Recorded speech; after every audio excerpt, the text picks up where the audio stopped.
Bienvenue sur Maine Public News Connect. Des reportages ont été diffusés la semaine dernière sur la radio publique du Maine.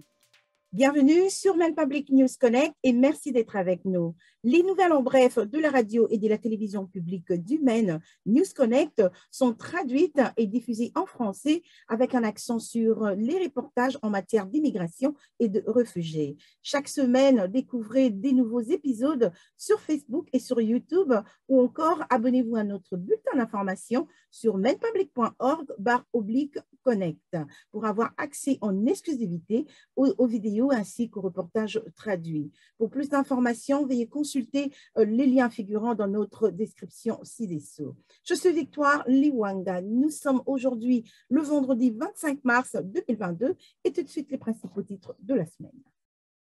L'État de Maine a signalé 36 nouveaux cas de COVID-19 le lundi, comme le nombre de cas continue à diminuer. Les centres de contrôle et de prévention de maladies de l'État de Maine n'ont signalé aucun nouveau décès dû au virus depuis le lundi.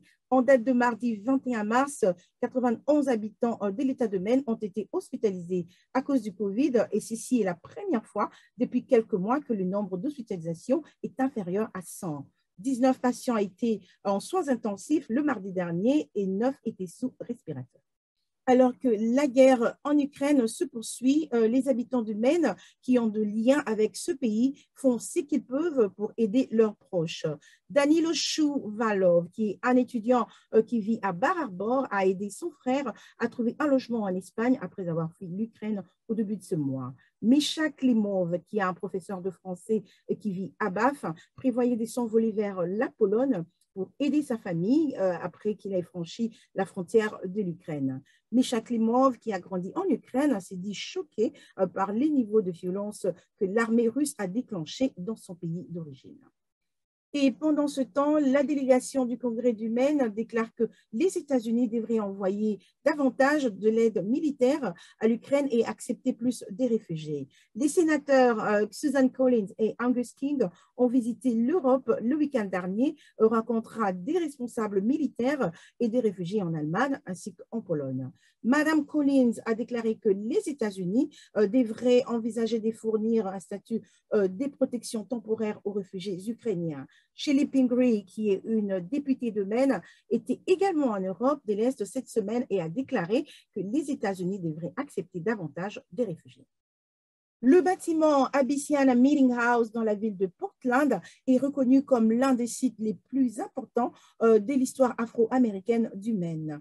Aujourd'hui, grâce à un nouveau financement de 1,7 milliard, un groupe qui travaille à la rénovation de ce bâtiment affirme qu'il sera en mesure de terminer le projet cette année. Abyssian Meeting House était construit dans les années 1820. Les bâtiments ont servi d'église, d'école, de lieu de rencontre pour la communauté afro-américaine du Maine. Le groupe de rénovation espère convertir l'espace en musée honorant l'histoire afro-américaine du Maine. Voilà, c'est par ici que nous concluons ce bulletin pour Maine Public News Connect. Je suis Victoire Liwanga. N'hésitez pas à aimer, à partager et à vous abonner sur YouTube, sur Facebook et en ligne sur mainepublic.org. N'oubliez pas de vous inscrire à notre bulletin d'information News Connect afin de recevoir des vidéos hebdomadaires ainsi que de nouvelles traduites directement dans votre boîte de messages électronique. Merci de nous suivre et de nous soutenir. Quant à moi, je vous retrouve au prochain numéro. D'ici là, portez-vous bien et passez une excellente fin de semaine. Maine Public News Connect a été rendu possible par des donateurs individuels et des fondations de partout dans le Maine, ainsi que par Seaport Credit Union et Avesta Housing, deux organisations qui se consacrent à faire une différence dans le Maine. Seaport Credit Union, c'est une coopérative de crédit qui fournit des solutions bancaires innovantes tout en soutenant activement les diverses communautés du Maine. Vous pouvez la retrouver en ligne sur seaportcu.org. Merci à ces merveilleux partenaires communautaires pour leur soutien à ce programme. Maine Public est très heureux de travailler en collaboration à ce projet avec le journal mensuel et multimédia Amjambo Africa, qui est son partenaire médiatique officiel.